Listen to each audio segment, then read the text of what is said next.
Hey, what's up, guys? Jeff Hanson here, aka the Silverfox. Yes, I was just checking to make sure it was recording. All right, yeah, man. You gotta have the ingredients. You gotta have the fire burning. The fire has to burn. The way you feed that fire is, in the natural, what you gotta do is you gotta have all the tools for the fire. You gotta have the wood. You gotta have the accelerant. That's the lighter fluid and stuff like that. You have to have that spark. You have to have all these things to keep that fire burning. Well, motivation is like fire. Jeff Hanson, aka the Silverfox. This is what I always teach. I always teach that, guess what? Motivation is necessary. When people say that motivation is not necessary, I think a lot of times, I'm not trying to knock nobody, but real talk, most people don't know what real motivation is. Because real motivation, the word motivation comes from two words. It's motive and act. It's what is giving you a reason to act. Like, what is giving me the reason for me to go out and do what I do? See, that thing is what initiates a motive. And the motive to act that's the concept of the word motivation. So let me tell you something. You need motivation. If you ain't motivated, you stay in the bed. If you ain't motivated, you don't eat. If you ain't motivated, you don't drink. See, the thing is, and I'm not talking about alcohol, I'm talking about drink water and stuff like that. You have to be motivated. There has to be a reason why. The reason why your heart beats is because of the fact that there's something deep inside the DNA, the RNA, that says you need to beat, and then it beats. Well, I'm gonna tell you what. When you're trying to be the best you can be, the best you ever, when you're trying to be that guy, when you're trying to be that optimum human, okay, that you 2.0, then guess what?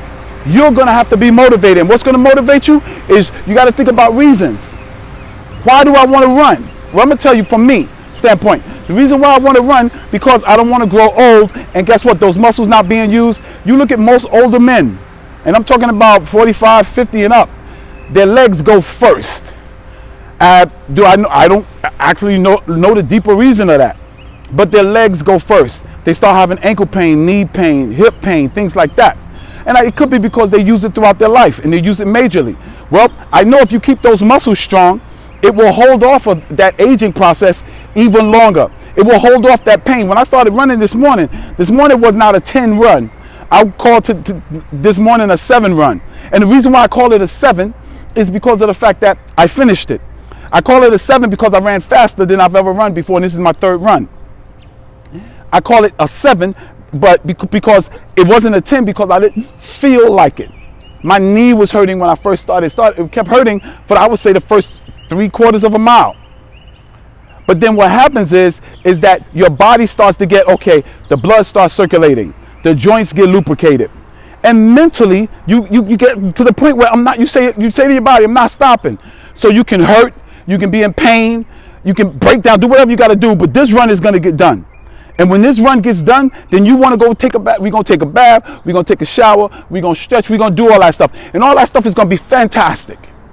But you're going to earn it.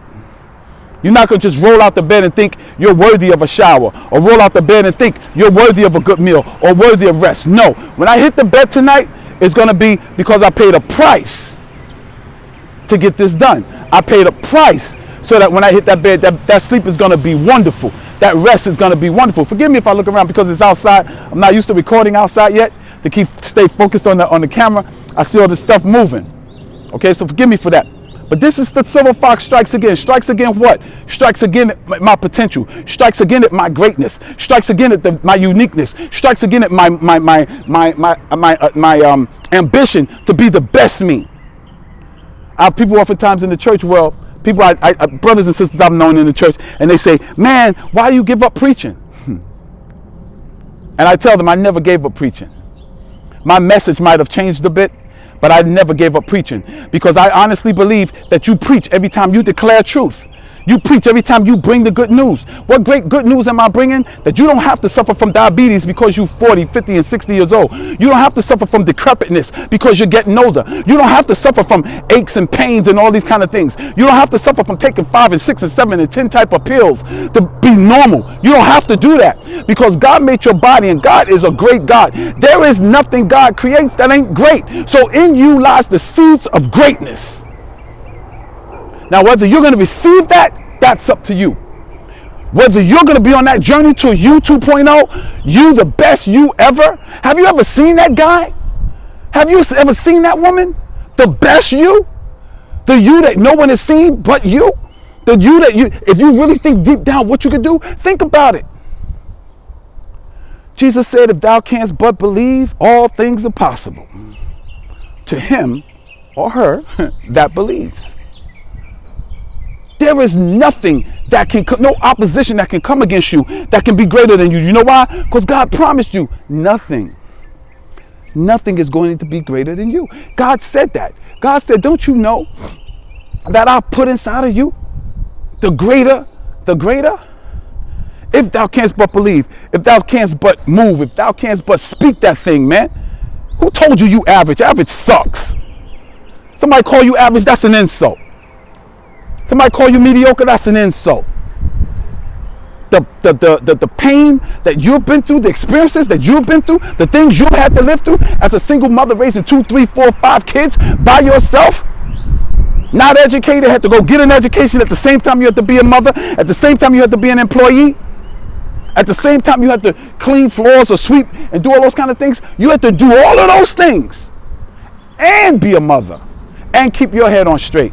Who dared call you average? I'm not saying everybody's supposed to want to be a millionaire. You don't have to want to be that. You know why I want to be a millionaire? So I can build some houses for the homeless, because I used to be homeless. But I can tell them, because I own it, I can tell them you're going to earn your way.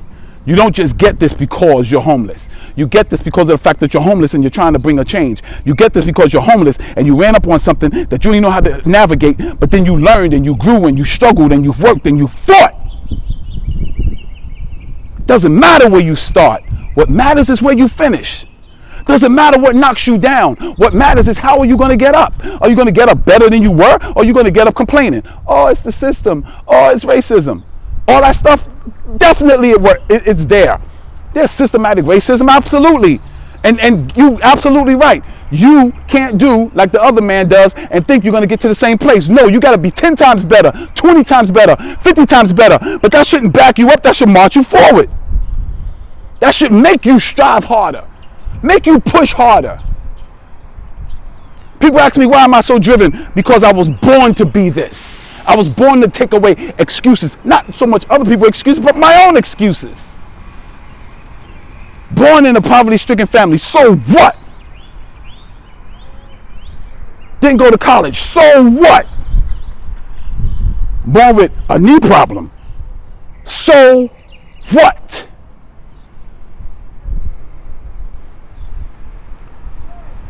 Got to keep that fire burning, guys. Motivation is part of it. Inspiration is another part.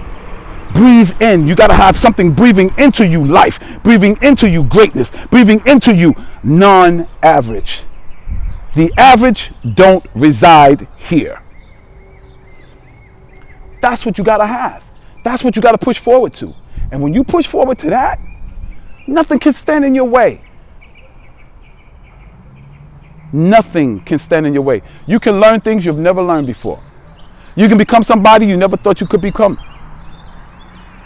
I was never a runner. I was never a runner, ever. In the Marine Corps, the max you run is 5 miles. And that's after months of training. But when I decided to run a marathon, that's when I did it. Skydiving, what? Black person skydive? You what? Made up my mind, I did it. And people say, well, I'm scared of heights. I'm terrified of heights. And that's why I did it. So here's what I'm saying to you. Motivation, inspiration, education. I'm not necessarily talking about formal education. That's good too. But I'm not talking about that. Education comes from the Greek word educado. And that means to grow from within. Educate yourself with greatness, program yourself with greatness, absorb a greatness, surround yourself with greatness, and guess what? You have to become great. It's just like if you bring enough light to other people, you can't help but be enlightened. So ladies and gents, those are the 3 things. Motivation, inspiration, education equals success. God bless you. May heaven smile upon you. This is Jeff Hanson, aka the Silverfox, helping you as I help myself become the best me ever, because the best me ever will create my best life ever. God bless you.